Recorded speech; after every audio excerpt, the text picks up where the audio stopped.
Good morning students. आज हम deflation के बारे में चर्चा करेंगे। हिंदी में हम इसे मुद्रा अवस्फीति अथवा मुद्रा संकुचन भी कहते हैं। सबसे पहले मुद्रा अवस्फीति या मुद्रा संकुचन क्या है, इसको हम समझ लेते हैं। मुद्रा अवस्फीति मुद्रास्फीति की स्थिति के विपरीत की स्थिति है, जिसमें एक अर्थव्यवस्था में कीमत स्तर गिरता है और मुद्रा का मूल्य बढ़ता है। क्रोथर ने इसे इस प्रकार से परिभाषित किया है कि अवस्फीति वह स्थिति है जिसमें मुद्रा का मूल्य बढ़ता है, अर्थात कीमतें गिरती है। लेकिन कीमतों में प्रत्येक गिरावट अवस्फीति नहीं होती है। कुछ अवस्थाएं बताई हैं पीगू ने, जिसके अनुसार उन दशाओं में जो है परिस्थितियां जो हैं वो अवस्फीति मानी जाती हैं। हम एक एक करके इनको देखते हैं। सबसे पहला वो अवस्था जब उत्पादन में वृद्धि हो किंतु मौद्रिक आय स्थिर रहे, अवस्फीति कहलाती है। फिर उत्पादन स्तर यथावत रहे लेकिन मौद्रिक आय में कमी हो तो भी दशा अवस्फीति कही जाएगी। फिर मौद्रिक आय तथा उत्पादन दोनों में वृद्धि हो लेकिन उत्पादन में मौद्रिक आय की तुलना में अधिक वृद्धि हो। फिर चौथी अवस्था है अवस्फीति की, मौद्रिक आय तथा उत्पादन दोनों में कमी हो लेकिन उत्पादन की अपेक्षा मौद्रिक आय में अधिक तेजी से कमी हो। और नेक्स्ट है मौद्रिक आय में कमी हो तथा उत्पादन में वृद्धि होती हो। इन सभी अवस्थाओं में जो कीमतों में जो गिरावट का दौर होगा उसे हम अवस्फीति कहते हैं। तो इस प्रकार से मुद्रा अवस्फीति वह स्थिति है जिसमें कीमतें लगातार गिरती हैं, उत्पादन तथा रोजगार के अवसरों में भी लगातार गिरावट आती है और मुद्रा का मूल्य बढ़ता है। अब मुद्रास्फीति के कारण कौन कौन से हैं? What are the causes of reflation, इसको हम देख लेते हैं। देखिए, उत्पादन और मौद्रिक आय में जो जितने भी असंतुलन स्थितियां हैं, जैसे कि मैंने अभी आपको बताया, मुद्रा अवस्फीति उससे उत्पन्न होती है। उत्पादन और मौद्रिक आय में यह असाम्य या डिसइक्विलिब्रियम है। उत्पादन संभावनाओं में वृद्धि, चलन मुद्रा और साख मुद्रा में अत्यधिक कमी, समग्र प्रभावपूर्ण मांग में कमी के रूप में उत्पन्न होता है। प्रमुख कारण जो है अवस्फीति उत्पन्न होने के, सबसे पहला है उसमें चलन और साख की मात्रा में कमी, decrease in currency and credit. मुद्रा तथा साख की मात्रा उत्पादन से कम अर्थात मौद्रिक आय की वास्तविक आय यानी वस्तुओं व सेवाओं की मात्रा से कम होने पर मुद्रा अवस्फीति की स्थिति उत्पन्न होती है। फिर जनता की क्रय शक्ति में कमी दूसरा कारण है, decrease in public purchasing power.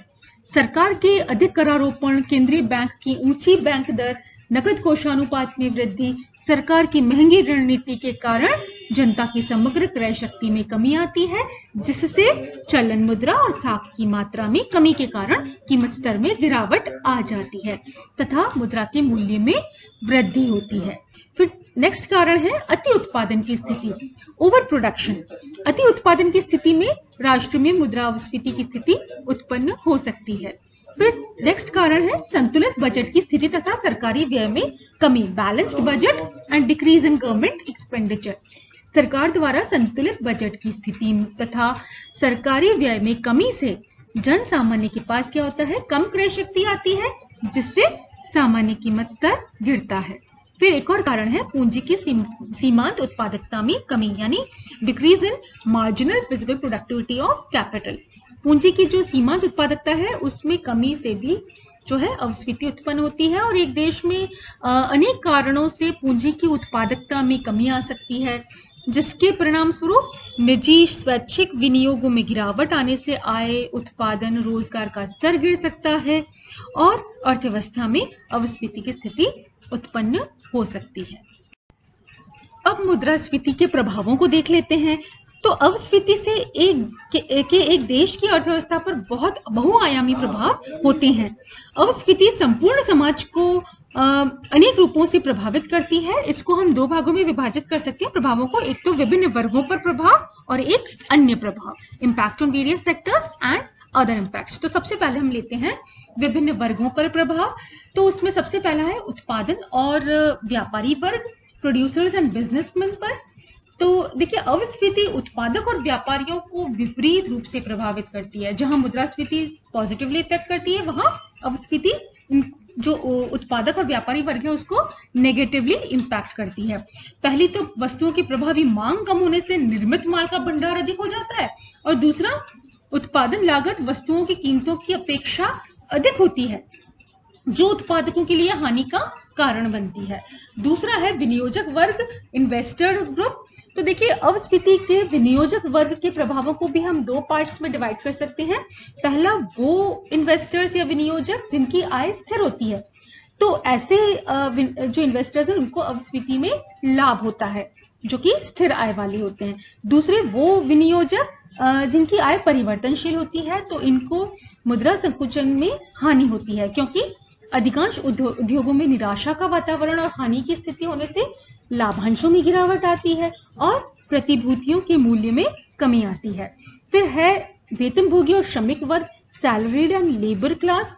वेतनभोगी और श्रमिक वर्ग जो है वो अवस्फीति काल में लाभ की स्थिति में रहते हैं, क्योंकि पहला तो श्रम संघों के प्रभाव के कारण वेतन और मजदूरी में कटौती उद्योगपतियों के लिए सरल नहीं होती है, इसलिए उनकी आय स्थिर रहती है। दूसरा, कीमत स्तर में कमी आने से मुद्रा की क्रय शक्ति बढ़ती है, लेकिन ये लाभ अल्पकालीन होते हैं, क्योंकि अंत में इस वर्ग को बेरोजगारी के रूप में अवस्फीति के अभिशाप सहने पड़ते हैं। फिर है उपभोक्ता वर्ग, कंज्यूमर्स। मुद्रा की क्रय शक्ति बढ़ने तथा कीमत स्तर घटने से उपभोक्ता वर्ग को लाभ होता है। अब देखिए, लेकिन ये जो लाभ है वो अल्पकालीन होता है, और क्योंकि जनता के पास बेरोजगारी के कारण क्रय शक्ति का अभाव होता है। फिर लेनदार और देनदार को देख लें, तो क्रेडिटर्स एंड डेब्टर्स। अवस्फीति में लेनदारों को हानि तथा देनदारों को लाभ होता है, क्योंकि देनदारों को प्राप्त होने वाले धन की क्रय शक्ति अधिक होती है। इसके साथ साथ पूंजी की सीमांत उत्पादकता में गिरावट आने पर ऋणों की मांग कम होती है और ऋणदाताओं के पास अतिरिक्त पूंजी बेकार पड़ी रहती है।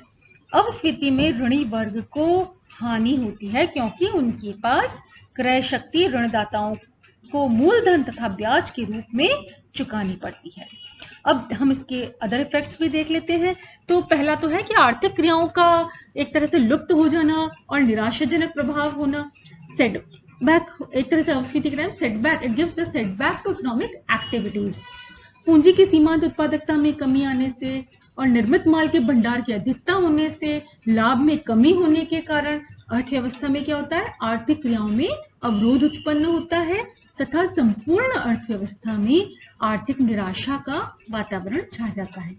इसके दीर्घकालीन परिणामों के तहत अर्थव्यवस्था में बेकारी में वृद्धि और उत्पादन में कमी आती है। फिर नेक्स्ट है आपका रोजगार में कमी।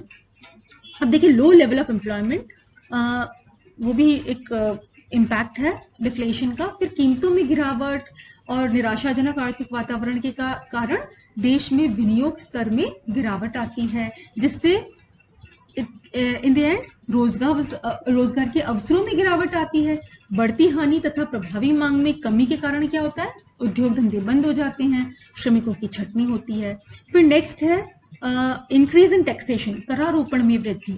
अवस्फीति काल में करदाता वर्ग पर विपरीत प्रभाव पड़ता है, क्योंकि करदाता वर्ग को अधिक क्रय शक्ति कर के रूप में सरकार को चुकानी पड़ती है। फिर सार्वजनिक ऋणों के भार में वृद्धि होती है, इंक्रीज इन पब्लिक डेब्ट। अवस्फीति काल में देखिए, मुद्रा का मूल्य बढ़ने से सरकार का ऋण भार बढ़ जाता है वास्तविक अर्थों में, जिसके भुगतान में सरकार को कठिनाई होती है। फिर बैंकिंग व्यवस्था जो है, नए ऋणों की मांग का अभाव, पुराने ऋणों की वसूली में कठिनाई तथा नवीन जो न्यू डिपॉजिट्स की प्राप्ति के अभाव में अवस्फीति काल में संपूर्ण बैंकिंग व्यवस्था एक तरह से क्राइसिस के स्टेट में आ जाती है, यानी संकटग्रस्त हो जाती है। फिर है सामाजिक और नैतिक प्रभाव, सोशल और मॉरल इम्पैक्ट। देखिए, अवस्फीति काल में नियोजकों तथा श्रमिकों के मध्य संघर्ष होने से एक तरह से औद्योगिक अशांति का साम्राज्य रहता है, समाज में अनएम्प्लॉयमेंट या बेकारी बढ़ जाती है, जनसामान्य का नैतिक पतन होता है, राष्ट्र आर्थिक और राजनीतिक रूप से कमजोर होता है। तो आप देख सकते हैं, बहुत ही गंभीर परिणाम होते हैं अवस्फीति के भी। देश एक तरह से देश का आर्थिक विकास अवरुद्ध सा हो जाता है। अब मुद्रा अवस्फीति को रोकने के क्या क्या उपाय किए जा सकते हैं, उनको हम देख लेते हैं। तो एक तरह से इसके लिए सरकार को अनेक मौद्रिक उपाय, राजकोषीय उपाय, सभी तरह के उपाय करने जरूरी हो जाते हैं। तो सबसे पहले हम लेते हैं मौद्रिक उपाय। मौद्रिक उपायों में पहला है अतिरिक्त मुद्रा का निर्गमन करना, इश्यू ऑफ एक्सेस करेंसी। देखिए, अपस्फीति का प्रमुख कारण है यदि अतिरिक्त मात्रा में उत्पादन है तो देश की मौद्रिक सत्ता को मुद्रा अपस्फीति को नियंत्रित करने के लिए अतिरिक्त जो है नोट इशू कर सकती है। इसके लिए हिनार्थ प्रबंधन का सहारा सरकार के द्वारा लिया जा सकता है। नेक्स्ट है सस्ती मुद्रा नीति का अनुसरण, follow up of cheap money policy. अपस्फीति काल में सरकार उद्यमियों को प्रोत्साहित करने के लिए सस्ती मुद्रा नीति का अनुसरण कर सकती है। इसके लिए ऋण की ब्याज दर को कम कर दिया जाता है। फिर नेक्स्ट है शाखा का विस्तार यानी एक्सपेंशन ऑफ क्रेडिट। देश की मौद्रिक सत्ता बैंक दर में कमी करके, नकद कोषानुपात में कमी करके तथा वैधानिक तरलता अनुपात को घटाकर व्यापारिक बैंकों को अधिक मात्रा में जो है उदार शर्तों पर साख सृजन करने के लिए प्रोत्साहित कर सकती है। फिर कुछ राजकोषीय उपाय। सबसे पहला है कर की दरों में कमी, reduction in rate of taxes. कर की दरों में कमी अपस्फीति को दो प्रकार से नियंत्रित करती है। पहला, कर की दर में कमी जन सामान्य की मौद्रिक आय को बढ़ाती है, जिससे जन सामान्य की क्रय शक्ति बढ़ने से प्रभावी मांग जो है उसमें वृद्धि होती है। तथा दूसरा जो है, करों में छूट के माध्यम से उद्यमियों को अतिरिक्त विनियोग के लिए प्रोत्साहन दिया जा सकता है। इन दोनों परिस्थितियां रोजगार के अवसरों में वृद्धि में सहायक सिद्ध होती है। फिर सार्वजनिक व्यय में वृद्धि, इंक्रीज इन पब्लिक एक्सपेंडिचर। मुद्रा अपस्फीति काल में सरकार को विकास व्यय में वृद्धि करनी चाहिए ताकि जन सामान्य की मौद्रिक आय बढ़े और रोजगार संभावनाओं में वृद्धि हो।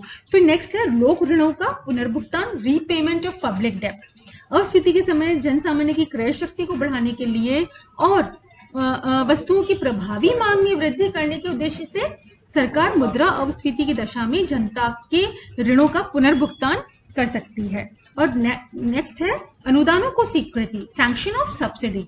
मुद्रा अपस्फीति की स्थिति में उद्योगों को पुनर्निर्माण करने के लिए सरकार उद्योगों को अनुदान स्वीकृत कर सकती है। इसके अलावा कुछ दूसरे मेजर्स भी हैं, अन्य उपाय भी हैं, जैसे निर्यातों को बढ़ावा दे करके, आयातों में कमी करके सरकार जो है वो अपस्फीति की जो समस्या है उसको कम कर सकती है। फिर उत्पादन पर नियंत्रण यानी कंट्रोल ऑफ प्रोडक्शन करके भी जो है सरकार अधिक उत्पादन की दशा में सरकार विशेष उपायों के माध्यम से उत्पादन को नियंत्रित कर सकती है। तो ये सभी तरीके हैं जिनके माध्यम से सरकार जो है अगर ये अपनाती है, विभिन्न मौद्रिक और राजकोषीय और अन्य जो उपाय हैं सरकार अपना करके अपस्फीति की समस्या से अर्थव्यवस्था को निजात दिला सकती है। Thank you.